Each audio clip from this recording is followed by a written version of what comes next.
जो आप पहले दिन ही कलश स्थापना होती है और पहले दिन ही आपको ये ज्ञान हो जाए कि बच्चे पूछें कि कलश क्यों रखा जाता है, कलश के ऊपर आम के पत्ते क्यों लगाए जाते हैं, कलश के ऊपर नारियल क्यों रखा जाता है, कलश के ऊपर 9 बार मोली क्यों बांधी जाती है, मोली मतलब लच्छा नाड़ा 9 बार क्यों लपेटा जाता है नारियल के ऊपर, कलश के ऊपर जब रखते हैं।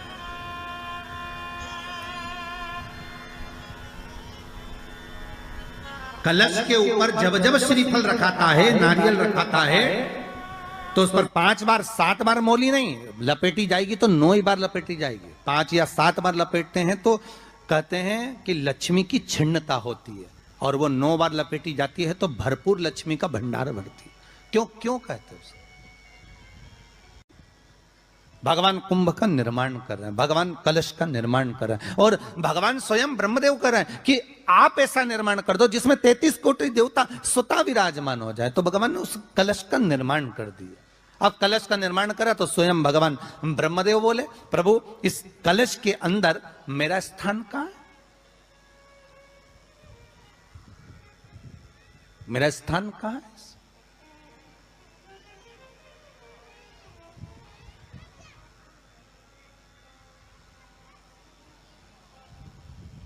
बहुत ध्यान देना महाराज, कलश का जो मुख होता है उस मुख पर भगवान विष्णु का स्थान होता है। किसका स्थान है? भगवान विष्णु का। थोड़ा सा नीचे आओगे, जहां से कलश का मुख दबा हुआ होता है वह जगह भगवान स्वयं शिव की होती है। किसकी जगह है? भगवान शंकर की।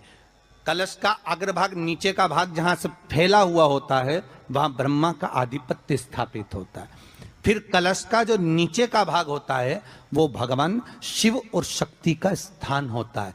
कलश के बाहरी भाग में, जहां पर बाहर का हिस्सा होता है, उस कलश के बाहरी भाग में 33 कोटि देवताओं को भगवान शंकर ने लाकर विराजमान किया होता है। महाराज भगवान शंकर 33 कोटि देवताओं को निमंत्रण देकर उस कलश में विराजमान कर दिया। कितना सुंदर लिखा है देवी भागवत के अंदर कि जहां कलश की स्थापना होती है उस जगह पर किसी देवताओं को बुलाने की जरूरत नहीं होती। 33 कोटि देवता उस जगह पर स्वतः विराजमान हो जाते हैं। स्वयं 33 कोटि देवता स्वयं वहां विराजमान। नवरात्रे एकम से प्रारंभ नहीं होते, अमावस्या की रात्रि से प्रारंभ हो जाते, इसलिए उसको कहते हैं नवरात्रे। क्योंकि नवमी के दिन माता जी का विसर्जन हो जाता है, जवारों का विसर्जन हो जाता है, व्रत करने वाले कन्या पूजन भोजन भंडारा कराकर विराम दे देते। तो नवमी की रात्रि उसमें नहीं जुड़ा पाती, उसमें रात्रि अगर जुड़ती है तो ये अमावस्या की रात्रि से जुड़ना प्रारंभ होता है, तब जाकर वो नवरात्रि पूर्ण हो पाती है। पितृलोक में पितृ जैसे निवास होकर भी इंतजार करते हैं। 4 नवरात्रे हैं तो 4 ही श्राद्ध हैं। आज मौनी अमावस्या है, श्राद्ध का विराम हो जाता है और कथा अर्थात नवरात्रे प्रारंभ हो जाते हैं दूसरे दिन। तो यहाँ शास्त्र कह रहा है जैसे हमें प्रतीक्षा रहती है कोई अच्छे कार्य की, कि घर में कोई शुभ कार्य हो, घर में कोई अच्छा आयोजन हो तो अपने को आनंद होगा, प्रसन्नता होगी।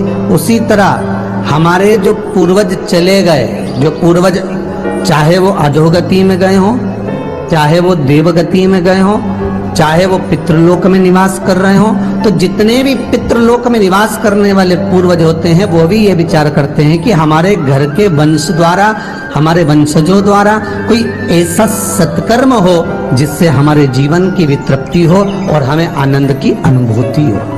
और ध्यान दीजिएगा महाराज, आपको चैत्री नवरात्रि का स्मरण होगा, आपको शरदी नवरात्रि का स्मरण होगा, पर जो आषाढ़ में और माघ में जो नवरात्रे पढ़ते हैं इसका एक आनंद ही दूसरा रहता है। बस इतना जरूर होता है कि दुनिया के लोग वो जो 2 नवरात्रे होते हैं उसमें कलश की स्थापना भी करते हैं, देवी का पूजन भी करते हैं, अर्चना भी करते हैं, मंदिरों में भीड़ भी रहती है और खूब प्रेम से माता का जगराता वगैरह सब होता है। पर ये जो नवरात्रे हैं 2 गुप्त नवरात्रे, इनका लोगों को स्मरण नहीं था। वो तो धीरे धीरे ये टीवी चैनल के माध्यम से कथाकारों ने, वक्ताओं ने स्मरण कराना जब चालू करा, धीरे धीरे बताना, मार्गदर्शन करना जब चालू करा, तब लोगों को ज्ञात होता गया कि कोई गुप्त नवरात्रा भी होता है, उसमें भी देवी की आराधना होती है। ये चारों नवरात्रे अलग अलग अवस्था के हैं, अलग अलग सुख के हैं और अलग अलग आनंद के। आपके घर में पितृदोष है,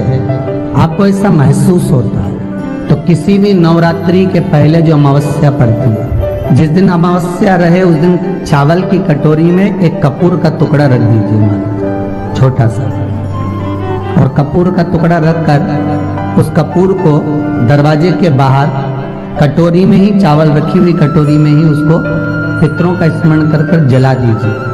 और जलाने के बाद उस चावल को कहीं भी किसी भी वृक्ष की छांव में पक्षियों के लिए डाल दीजिए। शिव महापुराण की कथा कहती है, अगर मान लो पितृ आपको कष्ट दे रहे हैं, पितृ आपको तकलीफ दे रहे हैं, कोई काम नहीं होने दे रहे हैं, या कहीं आपको ऐसा लगता है कि पितरों का दोष है, तो वो पितृ दोष देवी, अब ये जो आप करेंगे ये कब कर रहे हैं? अमावस्या के दिन आप उसको रख रहे हैं, अमावस्या के दिन उसको रखकर रात भर आपने रखा कपूर के साथ में, सुबह एकम पड़ गई, नवरात्रि लग गई, उसी दिन उसको जलाकर आपने पटक दिया। अर्थात उससे देवी और पितृ इन दोनों का आशीर्वाद जो प्राप्त होता है, तो घर में से पितृदोष समाप्त होकर लक्ष्मी की वृद्धि प्रारंभ हो जाती है, कार्य में सिद्धता आ जाती है। और नवरात्रि में भी देवी की आराधना का एक स्मरण का सुख है महाराज। ज्योत का विधान है, नवरात्रि में देवी की ज्योत लगती है, अखंड ज्योति लगती है, जवारे बुआए जाते हैं, कलश लगता है, ज्योत का भी विधान है। जिसके यहाँ दिया अखंड जलाया जाता है, अगर वो दिए की लो, दिए की बाती अगर दक्षिण दिशा की होती है, तो उसके घर में साल भर में एक घात जरूर होती है। जो दिया अखंड जलता है उसकी बाती का मुख दक्षिण का नहीं होना चाहिए। अगर आपने देवी भागवत का स्मरण करा हो, देवी भागवत को अगर सुना हो, तो देवी भागवत में स्पष्ट किया गया कि पूर्व की ओर मुख करा हुआ दिया, अर्थात पूर्व की ओर ज्योत जो जलाई जाती है वो संपदा की वृद्धि करती है। पश्चिम की ओर मुख कर कर जो ज्योत लगाई जाती है महाराज, वो बेबहू को देती है।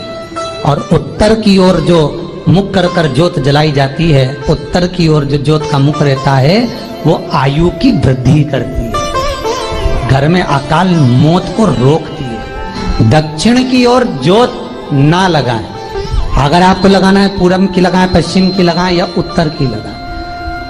और जितने दिन महारानी जगदम्बा जगतधात्री दुर्गा भवन चैत्र नवरात्रि में, शारदीय नवरात्रि में, आषाढ़ी नवरात्रि में, आदिकादिक पौष नवरात्रि में हम जगत जननी जगदम्बा की जब स्थापना करते हैं, या हम नूतन घर का प्रवेश करते हैं, या गणेश जी की स्थापना करते हैं, या कोई दुकान को प्रवेश करते हैं, या कोई शुभ कार्य करने के लिए अग्रण्य होते हैं, तो हम कलश की स्थापना क्यों करते? कलश के अंदर आखिर ऐसा क्या विराजमान है कि 33 कोटि देवता उस कलश के अंदर आकर बैठ जाते हैं? आप कोई यज्ञ करने जा रहे हो, आप कोई पोथी पुराण करने जा रहे हो, आप कोई अच्छा कार्य करने जा रहे हो, तो ब्राह्मण देवता कह देते कलश की स्थापना होगी, कलश की शोभा यात्रा निकलेगी, कलश यात्रा निकलेगी, कलश विराजमान होगा। उस कुंभ की उस घड़े की महत्वता कहां से प्रकट हो गई? शिव महापुराण की कथा कहती है महाराज, भगवान ओघड़दानी शंकर स्वयं आद्य शक्ति जगदम्बा से कहते हैं कि जगदम्बा तू क्या चाहती है बोल। तो जगत जननी जगदम्बा कहती है कि जहां मैं हूं वहां शंकर है, ये आपने कह दिया, पर जहां शंकर है वहां पार्वती का होना जरूरी है। उसके लिए सिद्ध करने के लिए एक स्थान ऐसा बनाया जाए जहां पर शंकर विराजमान है और शंकर के साथ पार्वती विराजमान है। तो शिव जी ने कहा, पार्वती उसके लिए मैं तुझे एक सुंदर कलश का निर्माण कर देता। अष्टमी के दिन कन्याओं का भोजन कराओ या नवमी के दिन कन्याओं का भोजन कराओ, पर देवी भागवत तो कहती है देवी भागवत वर्णन करती है कि पहले नवरात्रे से लेकर नौमी तिथि तक जितने दिन देवी के होते हैं, प्रत्येक दिन में आप किसी भी दिन कन्याओं का भोजन करा सकते हो, पहली रात्रि से लेकर, पहला दिन से लेकर।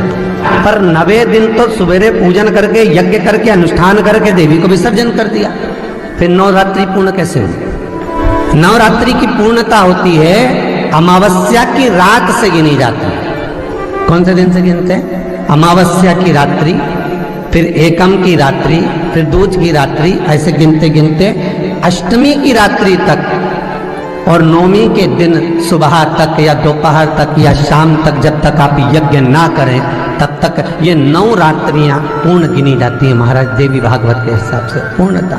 अब हमने कन्या भोजन का जो क्रम बनाया, अष्टमी के दिन करा देंगे, नौमी के दिन करा देंगे, इस तिथि को करा देंगे, पर भाव देखिए, शास्त्र कहता है भूखे को भोजन जब कराइए जब उसको भूख लगी हो, और ऐसों को कराइए जिसको जरूरत पड़ रही है।